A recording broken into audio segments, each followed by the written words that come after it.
morning, PASW staff, clients, and friends joining us for a Wednesday class. Welcome. Thanks for tuning in. Yesterday we looked at Janacek, the great Czech composer. It's funny that his name rhymes with where he's from. So great, lovely solo piano pieces that we listened to.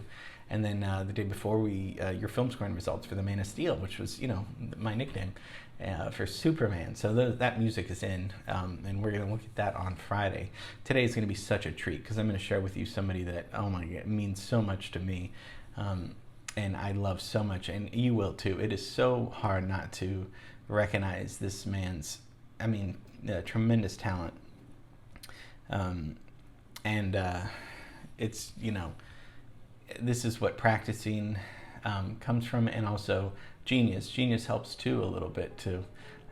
But this guy was an organist, a composer, wrote over 400 songs, and one of the greatest stride pianists of all time. We're going to look at the wonderful music of Fats Waller. Everyone to be feels jealousy when they see you out with me. Don't blame them, goodness knows.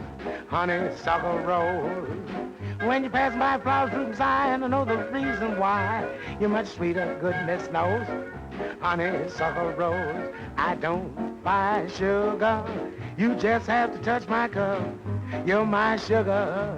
So sweet when you stir it up when I'm taking those sips from your lips. Does the honey drip? Mercy. Perfection? Goodness knows. You my honeysuckle rose, yeah. His collaborator and partner, Andy Razaf, said that he could make the piano sing. And that's true. As we're going to be listening to him, he does actually sing on top of playing all these very intricate piano. We're going to look at his piano style, which is stride piano, which is a little bit like ragtime. So we know about ragtime, we know about Scott Joplin, but we're going to look at that stride piano.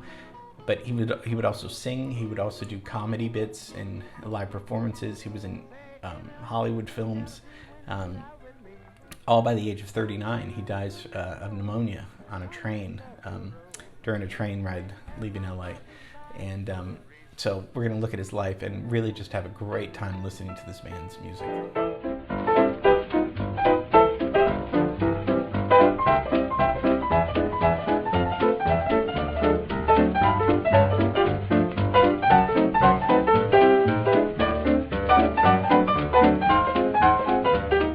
So he's born in 1904 in New York. So let's get the hell out of the Czech Republic.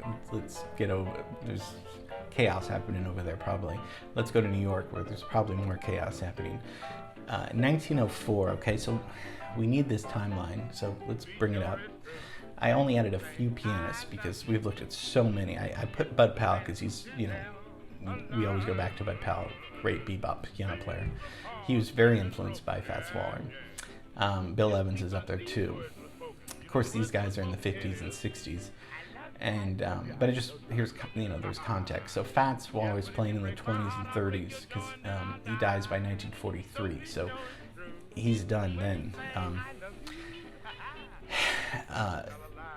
And Scott Joplin's up there too. I wanted to keep him up because the more I do these classes and look at our curriculum, the more I feel Scott Joplin's music was so important in bringing in early jazz. Early, late 1800s, early 1900s. And if you don't like jazz, that's fine, but I'm saying that because jazz opened the floodgates up. So because everything was dominated by Western European music, because of jazz, and which came from America, opens the floodgates to rock and roll, rap, hip hop, all that stuff. So that's why Scott Joplin to me kind of is important. But okay, so his name's not Fats, right? His mom didn't say you're going to be named Fats. That's just a nickname. He would, that's canceled culture today to name somebody Fats. So it's Thomas, Thomas Waller, the seventh of 11 kids. Father was a trucker and a pastor, a very strict pastor. Did not allow, especially jazz music or any kind of this dick around music in the house at all. His mom, though, taught him, was a musician, and hired a tutor to come in and give him private lessons to teach him how to read and write music. So thank God, of his mom. And that was the age of 6. So by the age of 6, he's already playing music. By the age of 15, he's becoming a professional organist at his dad's church. He's playing Bach. I mean, he was a great organist and one of the early jazz organists too. And we looked at Janecek's, he was an organist too. And so we looked at that yesterday. Drops out of high school at age 15, which I recommend. If you can do that, do it. And to become an organist at the Lincoln Theater in Harlem. So this is going on, in Manhattan, but Harlem is where most of the great music is happening. Introduced to James P. Johnson, which I didn't know about, but he was one of the best stride pianists, and had kind of a little school, little program for stride piano. James P. Johnson, and Fats kind of surpassed him pretty quickly. Stride piano is very much like ragtime. So the left hand, you play piano with both hands. So the left hand is it's a technique where the left hand provides the rhythm and the pulse, right? So you have to have excellent timing. It's like you're a drummer with this hand, but you're not just going like that like a drummer. You're hitting individual notes. Think of how hard that is. And it's not just pounding, as we know. It is so hard to do this, and it's fast music on top of this, right? Okay, so that's hard enough to just do that. What's this guy doing over here?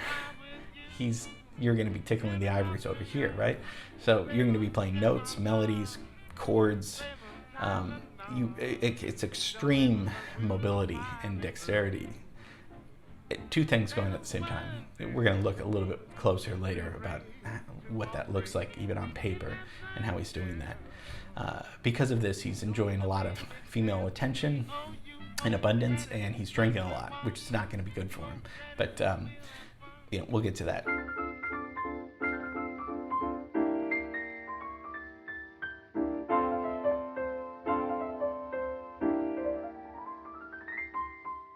And at the age 21 in 1926, he's playing a gig in Chicago.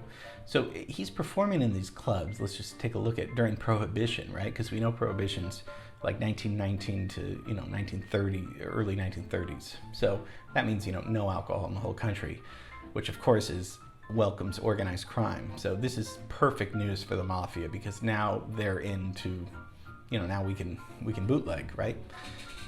Made a fortune too. So because of this, he's playing in clubs, shady clubs, some nice clubs.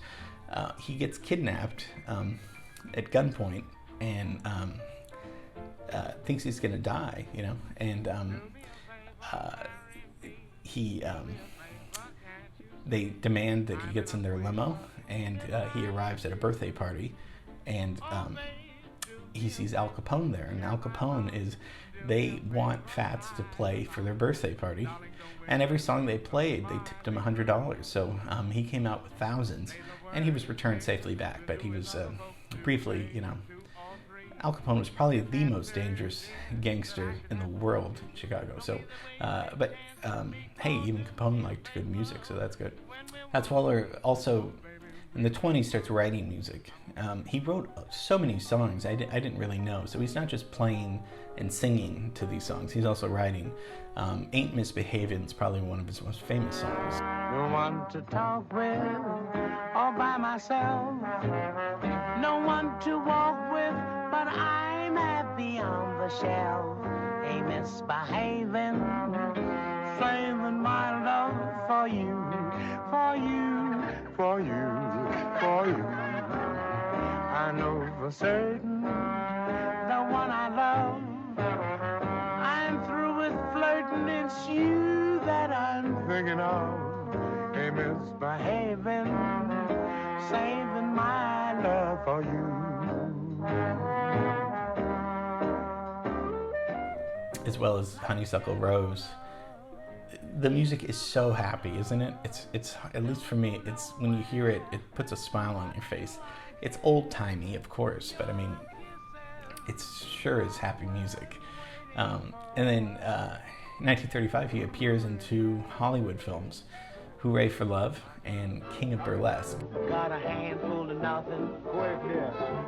Watching like a hawk. No, you didn't. As the elephants say, I'm living in a gigantic, colossal way.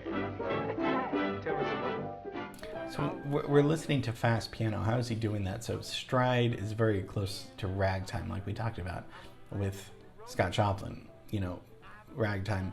So you're playing the bass and chords, sometimes in the left hand, and then you're playing the melody, you're playing the chords, you're playing whatever. I mean, just look at how easy he makes this sound.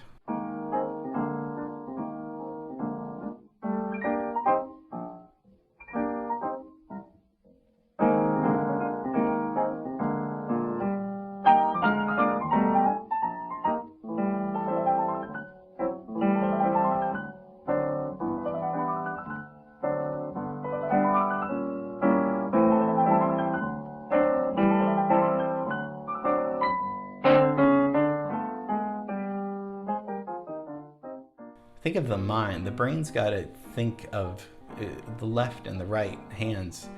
There's so much coordination going on. And of course he practiced his ass off to get this good. But then you reach this level of great technique, and then somehow God gives you genius at some age. You know, I guess he was 15 or something, and it was like, okay, you're gonna be able to do this. He does it so flawlessly. I mean, this guy was born to perform. He was hilarious. He was funny. He had personality. He had wit. He knew how to play. He knew how to sing. He knew how to write music.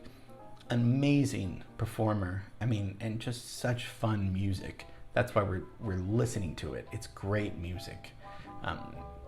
Probably my favorite song that he does. It's not a song that he wrote, but I'm gonna sit right down and write myself a letter.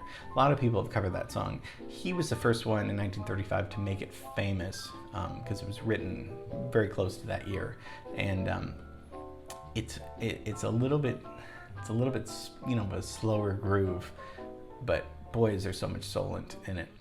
Write down and write myself a letter and make believe it came from you.